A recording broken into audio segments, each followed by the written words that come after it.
हैं जो गीता जयंती को उसमें हरियाणा किसान, हरियाणा रोडवेज यहाँ पर देख सकते हैं कितनी सुंदर उनके झांकी लगा रहे हैं, कितनी सुंदर एक जो पूरी बस का डिजाइन बनाया हुआ, साथ में जो अधिकारी हैं उनसे जानेंगे। स्टॉल लगा रखी है, क्या कुछ कहना चाहेंगे इस बारे में आप? ये कहना चाहेंगे भाई, जो गीता जयंती महोत्सव है वहाँ पर जो कुरुक्षेत्र में मनाया गया है, यात्रियों के लिए 50% छूट दी गई है।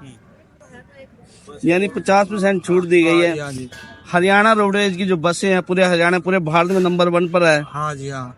जो उनकी स्पीड होती है काफी अच्छी होती है, अच्छी सुरक्षा के हिसाब से क्या कहेंगे? ये अच्छा, यहाँ से खाटू श्याम के लिए स्पेशल बस लगाई गई है जी। खाटू श्याम के लिए हरिद्वार, जम्मू कटरा और बरठी, धर्मशाला, बैजनाथ, ये सभी जो टूरिस्ट प्लेस है वहाँ पर बसों की। लेकिन जो आपके ड्राइवर लोग हैं बहुत सारे उसमें देखा मामलों के अंदर मुरथड़ में समय समय पर, और उनको इस बारे में एक्सीडेंट कर रहे हैं ना वो।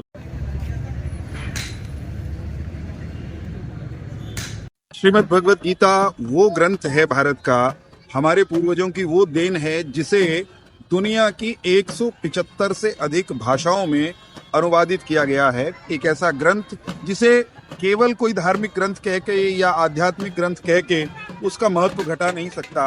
गीता जीवन का संगीत है, गीता जीवन जीने की कला का नाम है, गीता जीवन प्रबंधन का नाम है, गीता जिंदगी की साइंस एंड टेक्नोलॉजी का नाम है। तो वो भगवत गीता केवल भारत तक सीमित न रहे, और भगवत गीता की जयंती जिस दिन भगवत गीता का उपदेश कुरुक्षेत्र के ज्योतिसर नामक स्थान पर 2 सेनाओं के मध्य में खड़े होकर के भगवान श्री कृष्ण ने अपने सखा, अपने मित्र अर्जुन को दिया था, उस दिन यानी आज माने कल पड़ रही है गीता जयंती, एकादशी के दिन, उस दिन को अब केवल कुरुक्षेत्र में नहीं मनाया जाता।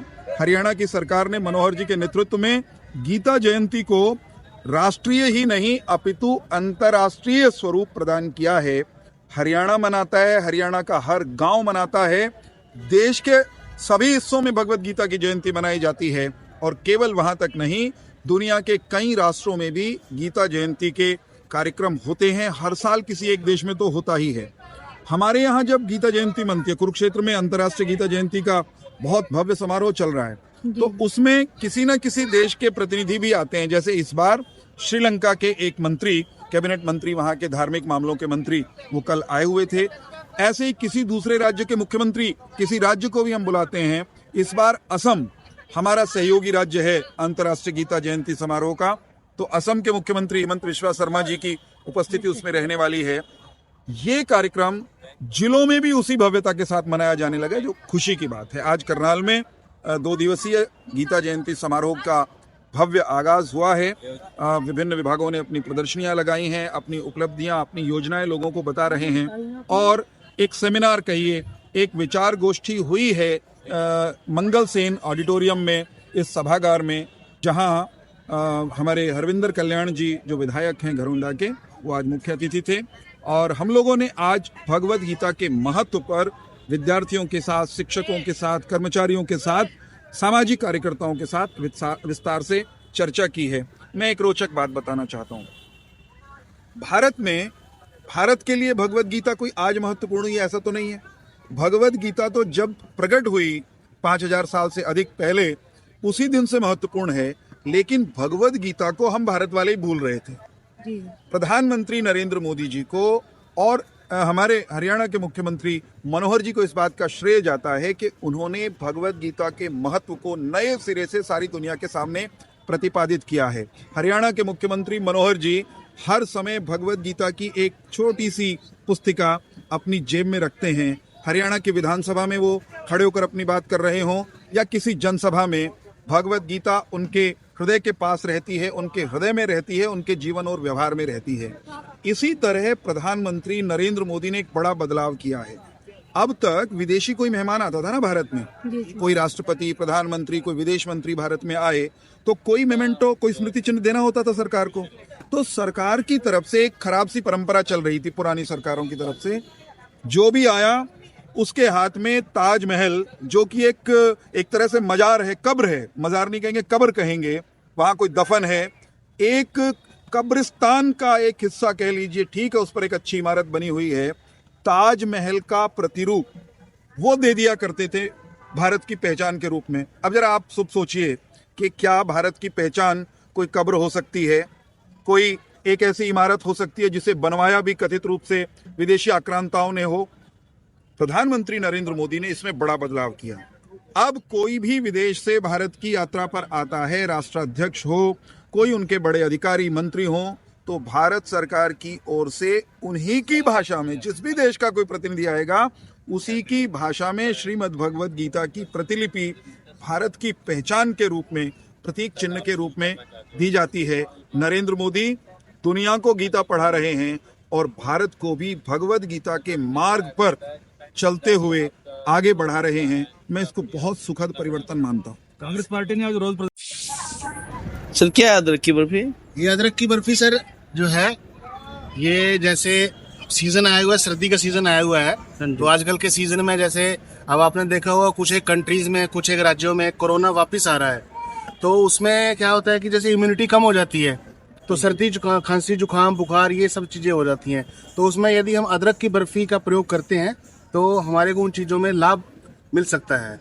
अदरक की बर्फी के लिए गुड़ की चाशनी बना करके उसके अंदर जो है अदरक को कद्दूकस करके उसके अंदर डाल दीजिए, और जब वो हल्का सा मेल्ट हो जाए और उसके अंदर घी डाल करके, देसी घी डाल करके, और उसको जो है ना सेमी सॉलिड बन जाए और उसको बटर पेपर पर रख के ठंडा होने दें, उसको बर्फी के आकार का उसको काट लो, तो वो अदरक की बर्फी जो है ना आप सर्दी के मौसम में प्रयोग कर सकते हैं। तो आयुष विभाग द्वारा कोरोना टाइम में बड़े जो काढ़े वाले के पाउच बड़े बांटे गए थे। बिल्कुल बिल्कुल।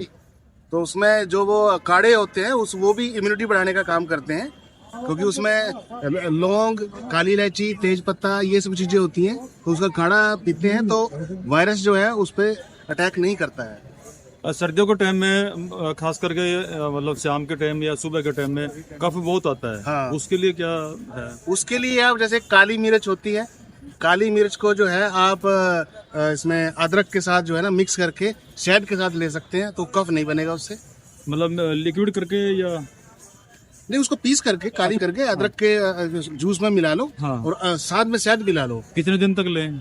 उसको आप 5 से 7 दिन तक ले सकते हैं। मतलब शाम को सोते समय। हाँ। ट्रैफिक पुलिस से रिटायर हुआ हूँ, सब इंस्पेक्टर जी, और रेगुलर मैं स्कूल कॉलेजेस में, डिस्ट्रिक्ट करनाल के सभी जगह अवेयर करने के लिए जाता रहता हूँ जी। जैसे मुझे कल पता चला था कि आज यहाँ प्रोग्राम, तो मैं भी अपनी सेवाएं देने के लिए यहाँ पर आया। बिल्कुल। जो ये हेलमेट है, हेलमेट का ये सामने रखने से जब लोग पूछते हैं तो उनको हम बताते हैं कि जब भी आप हेलमेट पहने जी, वो पुलिस से चालान बचने के लिए नहीं है कि जो आप 150 रुपए का खरीद लिया जी, वो आप अपनी सेफ्टी के हिसाब से खरीदें ताकि आपकी जान बच सके। चालान का कोई वैल्यूएशन नहीं रहता। चालान तो सिर्फ ये है, उसके डर पैदा करने के लिए रहता है भाई थोड़ा लोग डरें और उसको डालें, उनकी जान बचे। बिल्कुल। समाज में जो आंकड़ा हमारा एक्सीडेंट का आ रहा है, डेथ का आ रहा है, उसको रेशो को हम चाहते हैं कम करना। कहीं ना कहीं सर जो है ये वाहन चलाते हैं, जवान बच्चे हैं, उनको भी हम अवेयर कर रहे हैं। काफी लोग सुधर चुके हैं, ऐसी कोई बड़ी बात नहीं कि यूं का यूं डाटा है। काफी सरकार ने जो पूरा प्रयास किया है और लोग हम जैसे एनजीओ में जुड़ के भी काम कर रहे हैं, काफी घटा है वो, ऐसी दिक्कत नहीं है।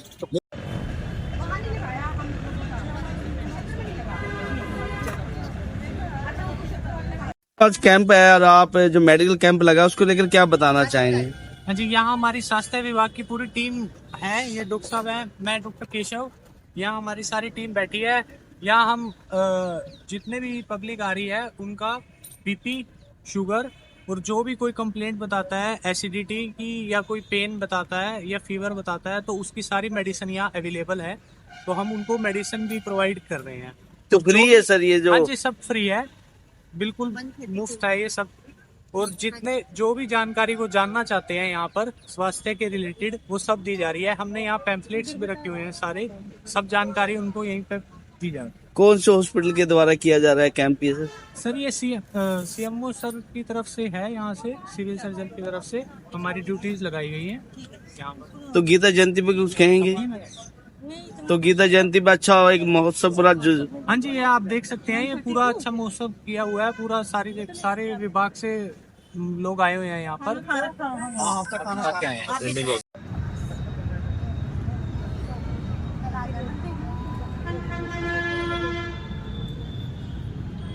मैम जो प्रदर्शनी लगी हुई है कहाँ से और किस तरीके की प्रदर्शनी है, क्या बताएंगे उसको? सर ये बुधा कॉलेज ऑफ इंस्टीट्यूशन की तरफ से फैशन डिजाइनिंग और फाइन आर्ट्स की तरफ से लगी हुई है, जिसमें बच्चों का ही कलेक्शन का सारा काम दिखाया जा रहा है, जो कि ये बच्चों ने अलग अलग ड्रेसेस बनाई हुई है और पेंटिंग्स बनाई हुई है। इसमें ये हमने सरफेस टेक्निक्स दिखा रखी है और ये मैक्रोमे से एक ड्रेस बनी हुई है।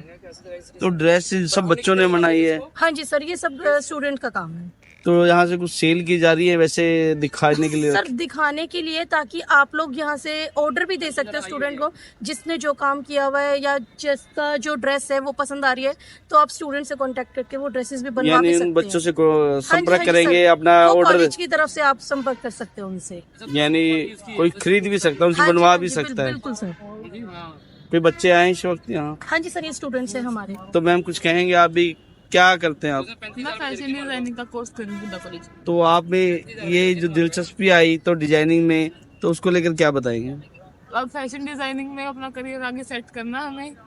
फैशन डिजाइनिंग में ही हाँ, as a जो ड्रेस designer। बनाई हुई है इसको क्या कहेंगे, जो कल्चर है उसको लेकर आया कुछ? हम अपने आजकल आइडियाज विदेश को अपने गारमेंट्स के थ्रू रिप्रेजेंट करते हैं, अलग अलग डिजाइन के साथ। जैसे ये वेस्ट फैब्रिक या कतरन होती है उनसे बनाया गया ये वेस्ट जो है उससे बनाया होता है। ये लेकर उससे बनाया गया गारमेंट।